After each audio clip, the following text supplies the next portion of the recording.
أعوذ بالله من الشيطان الرجيم بسم الله الرحمن الرحيم وعليكم السلام ورحمة الله.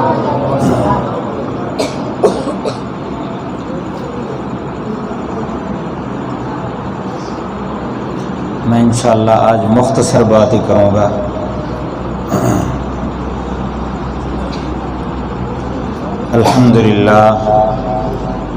الحمدللہ وکفا وسلام علی عبادہ الذین اصطفى اما بعد. اعوذ باللہ من الشیطان الرجیم بسم اللہ الرحمن الرحیم. شهر رمضان الذي أنزل فيه القرآن صدق الله العظيم. وقال النبي صلى الله عليه وسلم من قام إيمانا واحتسابا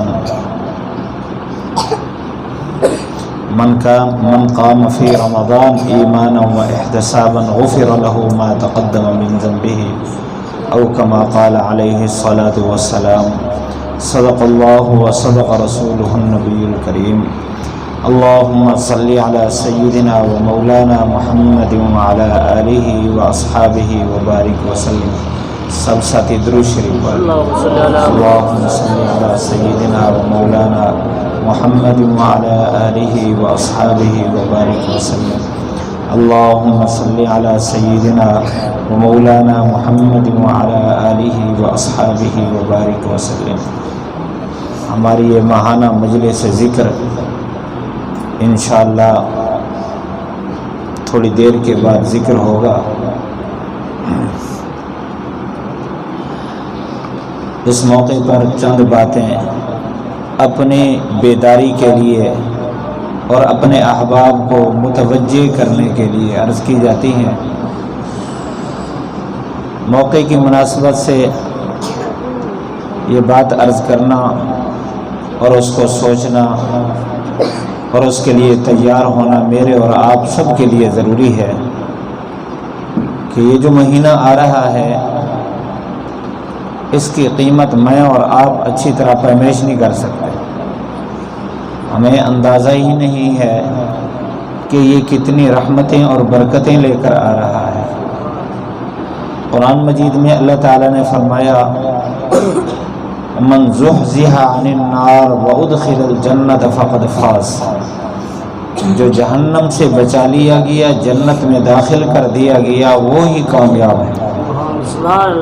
دنیا میں کامیاب ہونے کے لیے بڑا بننے کے لیے عزت حاصل کرنے کے لیے میں اور آپ کون سی مشقت اٹھانے کے لیے تیار نہیں ہوتے.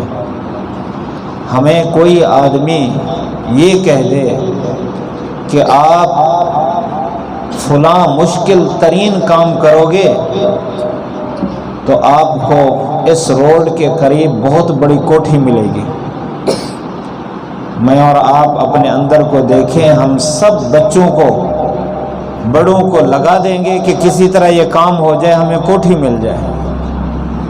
اللہ تعالیٰ نے اس رمضان میں مجھے اور آپ کو جہنم سے بچانے کا اعلان کیا ہے اور جنت کے محلات عطا کرنے کا اعلان فرمایا ہے, اور اس کو زیادہ مشقت کے ساتھ بھی نہیں جوڑا, مختصر مشقت کے ساتھ اللہ تعالیٰ نے جوڑا ہے.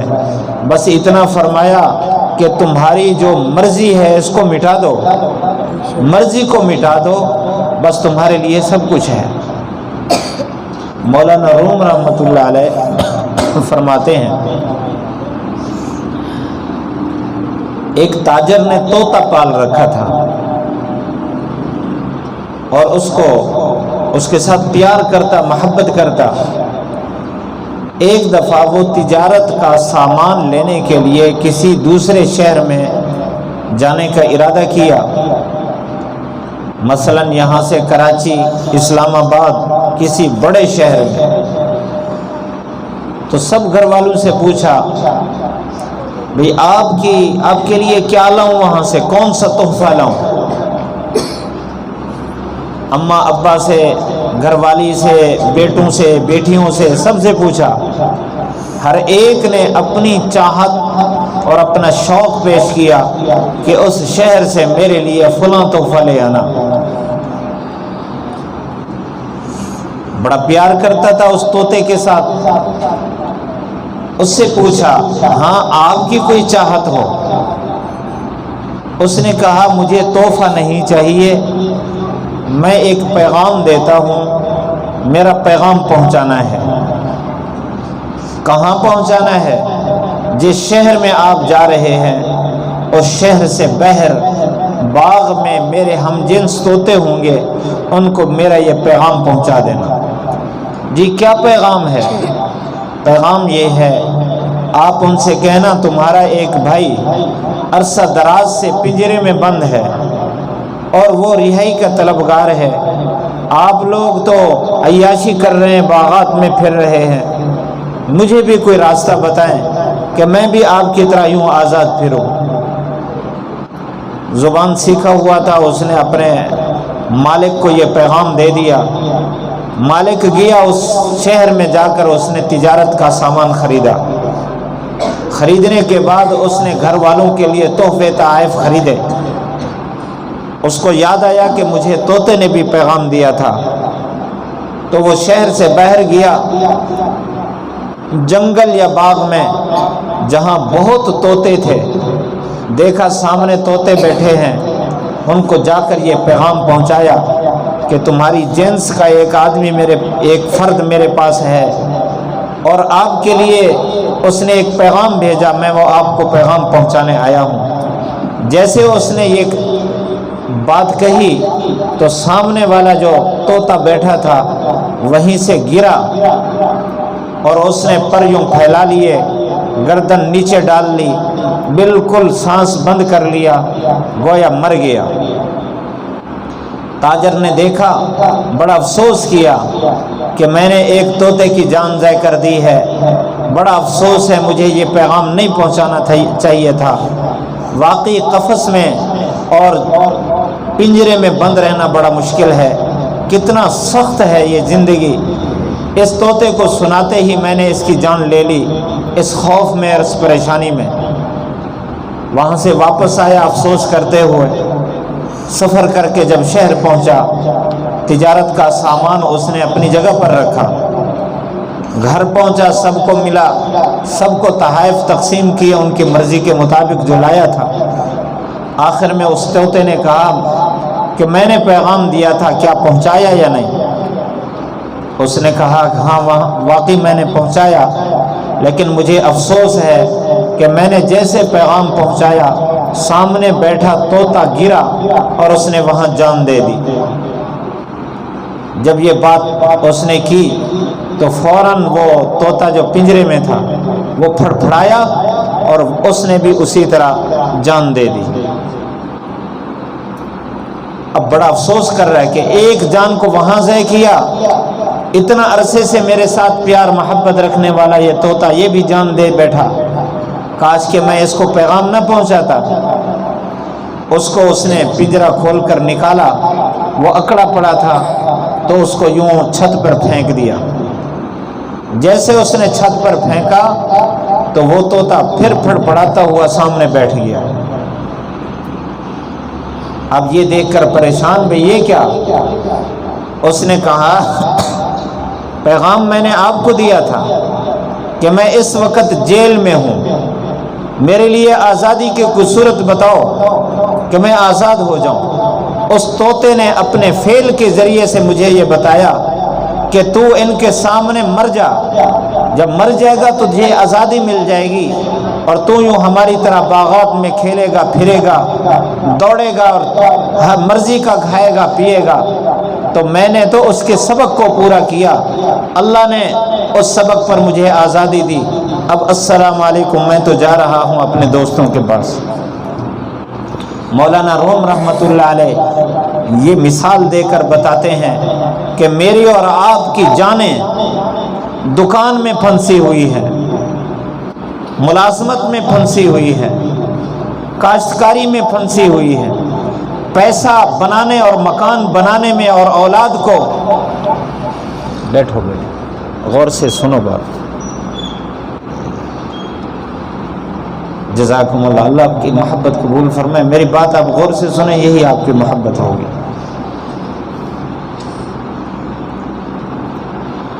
ہماری جانیں ان میں پھنسی ہوئی ہے. رات دن ہمارا دماغ ان باتوں سے باہر نہیں نکل سکتا، اس لیے ہر وقت ہم دباؤ میں ہیں، پریشانی میں ہیں. ہمارا دل گھٹ رہا ہے. گھر جاتے ہیں سکون نہیں ہے، دوستوں کے پاس بیٹھتے ہیں سکون نہیں ہے، مزدوری کے لیے مزدوری پر جاتے ہیں سکون نہیں ہے، اس لیے کہ ہم دنیا کے پنجرے میں جکڑے ہوئے ہیں. میرے بھائیوں، اللہ تعالیٰ نے اس رمضان کو ہمارے لیے ایک نکلنے کا راستہ بتایا ہے. روزہ کیا ہے؟ اپنی خواہشات کو مار دینے کا نام روزہ ہے. رمضان کیا ہے؟ ان گناہوں کو جلا دینے کا نام رمضان ہے. اللہ کے نبی صلی اللہ علیہ وسلم نے ہمیں بتایا کہ اپنی خواہشات کو کنٹرول میں کر لو. اب جو آدمی روزہ رکھتا ہے، بھوک تو لگتی ہے، پیاس تو لگتی ہے، اس کو پریشانی تو اس کو ہوتی ہے، گرمی ہے، لیکن رب کا حکم مانتا ہے. اندر چاہتا ہے کہ روزہ نہ رکھتا، کھاتا پیتا رہتا، فلاں بھی تو کھا پی رہا ہے، وہ تیرے سے زیادہ صحت مند ہے، وہ روزہ نہیں رکھ رہا تو کیوں روزہ رکھ رہا ہے؟ وہ صحت مند ہے، وہ مزدوری کر رہا ہے، اس نے روزہ نہیں رکھا، تو بھی تو مزدوری کر رہا ہے. اگر وہ گندم کاٹ رہا ہے تو بھی تو گندم کاٹ رہا ہے، تو روزہ نہ رکھتا. شیطان یہ بتاتا ہے کہ اس کو دیکھ جو آزاد پھر رہا ہے. لیکن اللہ کے نبی صلی اللہ علیہ وسلم فرماتے ہیں کہ امتی، اے میرے امتی، اے جنت کے سردار بننے والے، ان 30 دنوں میں اپنی خواہشات کو کنٹرول کر لو. وہ اس وقت کھاؤ جب میں کہوں، اس وقت پیو جب میں کہوں، اس وقت خواہشات پوری کرو جب میں کہوں. دن کو جتنا تمہاری خواہشات کے دباؤ ہیں ان کو مار دو. کیا ہوگا؟ فرمایا کہ الصوم جنۃ من النار، یہی روزہ تمہارے لیے جہنم سے آزادی کا ذریعہ ہے، جہنم کے اس حالات سے آزادی کا ذریعہ ہے. ہمیشہ کے لیے جنت میں چلے جاؤ گے. تھوڑا سا اپنے آپ کو کنٹرول کرو. اس لیے میں آپ سے عرض کرتا ہوں اتنی بات کہ آنے والا رمضان، ہمارے بزرگ فرماتے ہیں زندگی کا آخری رمضان سمجھو. زندگی کا آخری رمضان سمجھ کر اگر گزاریں گے تو انشاءاللہ یہ رمضان ہمارے لیے نجات کا باعث ہوگا. کیا انعامات اللہ تعالیٰ نے رکھے ہیں. آج ہی میں اس کی ایک کتاب میں پڑھ رہا تھا. ہمارے بزرگ ہیں کراچی کے مفتی عبدالرؤف سکھروی دامت برکاتہم العالیہ، ان کی تحریر، انہوں نے ایک روایت بیان کی. میں انہی کی تحقیق پر اعتماد کر کے یہ بات عرض کر رہا ہوں. فرمایا رمضان المبارک میں ایک سجدے پر اللہ تعالیٰ کا انعام کتنا ملتا ہے. فرمایا ہر ایک سجدے پر جنت میں ایک درخت لگے گا. اسی سجدہ کرنے والے کے لیے جنت میں ایک درخت لگے گا. وہ اتنا بڑا کہ عربی نسل کا گھوڑا اگر اس کے سائے میں دوڑے اور اس کا جو تنا ہے اس کے ارد گرد دوڑے، 500 سال تک بھی اس کا احاطہ پورا نہیں کر سکے گا. اتنا بڑا درخت ہر سجدے پر، اور ہر سجدے پر 1500 1500 نیکی ہر سجدے پر. اور اس کے ساتھ ہر سجدے پر تیسرا انعام کہ جنت میں اللہ ہر سجدے پر ایک محل بناتا ہے، اور اس ایک محل کے 60,000 دروازے جس کے ہیں. وہ کتنا بڑا محل ہے. اور ہر دروازے کے اندر یاقوت اور زمرد کے وہاں خیمے بنے ہوئے اللہ تعالیٰ اس روزہ دار کو انعام میں عطا کرے گا. میں اور آپ تھوڑا سا تو غور کریں. اگر تھوڑی سی دیر کے لیے ہمیں کوئی دھوپ پر کھڑا کر دے کہ یہاں کھڑے ہو کر یہ اینٹ اٹھا کے کھڑے ہو جاؤ، 1 گھنٹے کے لیے میں 500 روپیہ دوں گا، 1 منٹ کے لیے کھڑے ہو جاؤ میں 1000 روپیہ دوں گا، میں اور آپ اس کے لیے تو تیار ہیں۔ کتنا لمحہ لگتا ہے ایک سجدے پر، اور اللہ تعالیٰ نے رات کے تراویح میں 40 سجدے ہمیں دیے ہیں۔ اللہ کے نبی صلی اللہ علیہ وسلم کا فرمان ہے، یہ اللہ کا انعام ہے جو اضافی طور پر اللہ تعالیٰ نے تمہیں دیا ہے۔ 40 سجدے کر کے روزانہ 40 محلات، 40 درخت اور 1500 کو 40 کے ساتھ ضرب دیں، اتنی نیکیاں صرف سجدوں پر اللہ تعالیٰ کی طرف سے مجھے اور آپ کو ملتی ہیں۔ رکوع پر کتنا انعام ہوگا، اور اس کے علاوہ تراویح ہم پڑھتے ہیں۔ میں اپنے ساتھیوں سے یہ بات عرض کر رہا ہوں آج کل، اور آپ علماء سے ضرور سنیں گے، خیر خواہ لوگ آپ کو بتائیں گے۔ میں اور آپ، ہم نے اللہ کے نبی صلی اللہ علیہ وسلم کو اپنا منہ دکھانا ہے، ہم نے اللہ کے نبی کے سامنے پیش ہونا ہے، ہم شفاعت کی امید رکھ کے یہاں سے جا رہے ہیں۔ ہمیں اللہ کے نبی صلی اللہ علیہ وسلم کے ساتھ محبت اور عشق ہے، اس لیے اللہ کے نبی صلی اللہ علیہ وسلم کے دیے ہوئے عطیات کو ہم نے نہ لیا، ہدایہ کو ہم نے نہ لیا، تو پھر اللہ کے نبی کے سامنے جب کھڑے ہوں گے ہمارا سر تو جھکا ہوا ہوگا، ہمیں تو شرمساری کا سامنا کرنا پڑے گا۔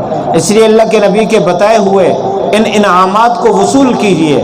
آپ صلی اللہ علیہ وسلم کا فرمان ہے، فرمایا جو آدمی قرآن مجید کا ایک حرف پڑھے، من قرأ حرفا من کتاب اللہ بغیر صلاۃ کتب له 10 حسنات ومحیت له 10 سیئات ورفعت له 10 درجات۔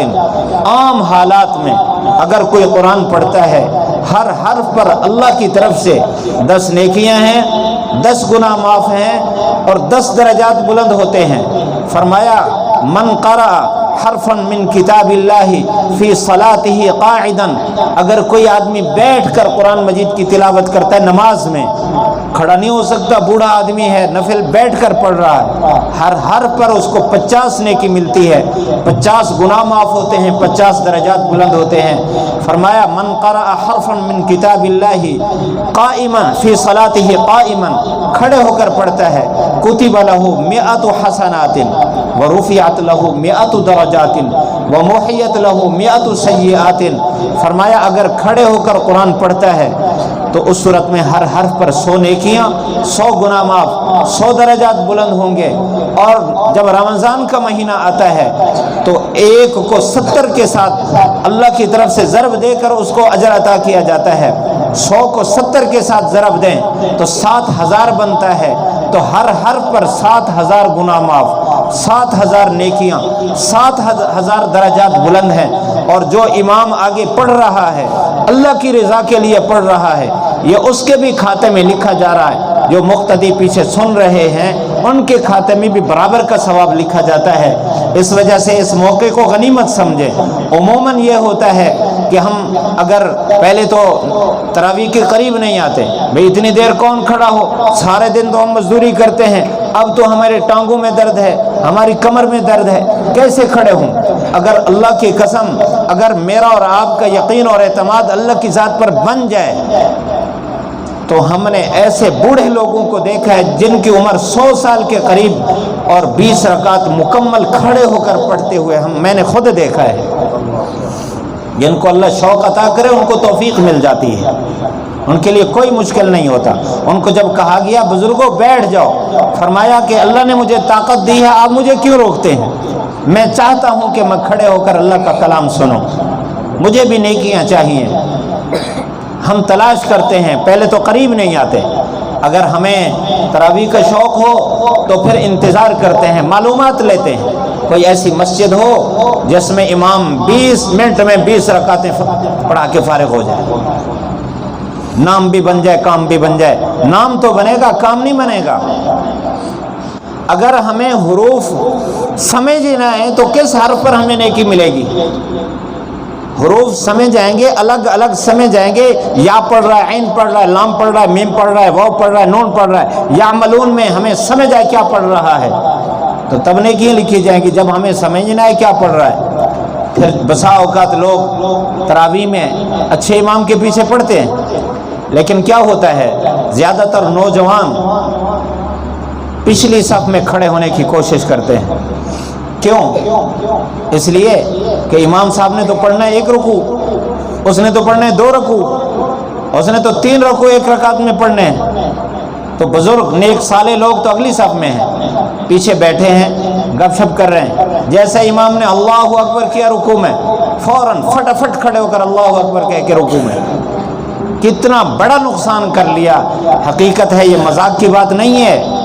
اللہ کی طرف سے اتنی رحمتیں اور برکتیں نازل ہو رہی ہیں، میں اور آپ اس کا مذاق اڑائیں، کس منہ سے اللہ کے نبی صلی اللہ علیہ وسلم کے سامنے جائیں گے؟ اس لیے ہمیں اس رمضان کو کم از کم ستھرا کر کے گزارنا ہے. رمضان کو 1 دن باقی ہے، انشاءاللہ کل اس وقت آپ تراویح میں مصروف ہوں گے. تو اس سے پہلے اچھا آپ سب کے گھروں میں دودھ آتا ہے؟ اگر اپنے جانور ہوں تب بھی آپ دودھ دوہ کر اپنے گھر میں لاتے ہیں یا دودھی سے لاتے ہیں، دودھ والے سے لاتے ہیں؟ اچھا جس برتن میں آپ دودھ ڈالتے ہیں اس کو پہلے صاف کرتے ہیں یا جس حالت میں ہوتا ہے اس میں دودھ ڈال دیتے ہیں؟ صاف کرتے ہیں، اس کو دھوتے ہیں، اس کو مانجتے ہیں کہ کہیں دودھ خراب نہ ہو جائے.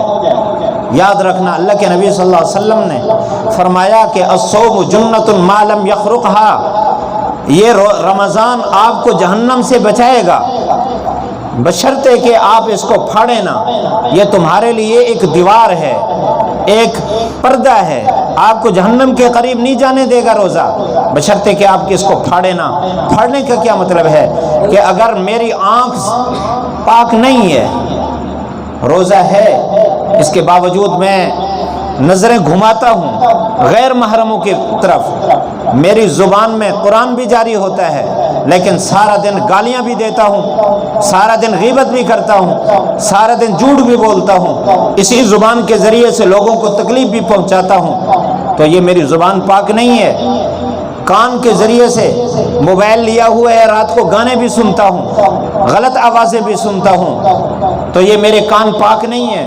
میرا دل اس وقت تک پاک نہیں ہے جب تک میرے دل سے مسلمانوں کا کینہ نہ نکل جائے، حسد نہ نکل جائے، دشمنی نہ نکل جائے، میرے دل سے دنیا کی محبت نہ نکل جائے. دنیا کی محبت ضرورت کی جائز ہے، مال کی محبت ہے، بچوں کی محبت ہے، کاروبار کی محبت ہے، یہ جائز ہے، لیکن ایسی محبت جو مجھے تراویح سے روکے، جو مجھے روزے سے روکے، ایسی محبت جو مجھے اللہ کے احکام سے روکے، یہ اللہ کی محبت پر غالب ہے، یہ دل کو گندا کرتی ہے.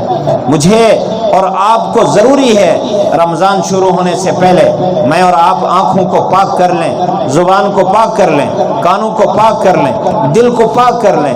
کل جب مغرب کی نماز کا وقت ہو، سورج غروب ہو، اللہ کی طرف سے موسلادھار رحمتوں کی بارش شروع ہو، تو میرا دل اور آپ کا دل، میری آنکھیں آپ کی آنکھیں، میرے کان آپ کے کان پہلے سے صاف اور ستھرے ہوں. یہ دودھ سے زیادہ قیمتی ہیں یہ رحمتیں جو میرے اور آپ پر کل سے برسنے والی ہیں.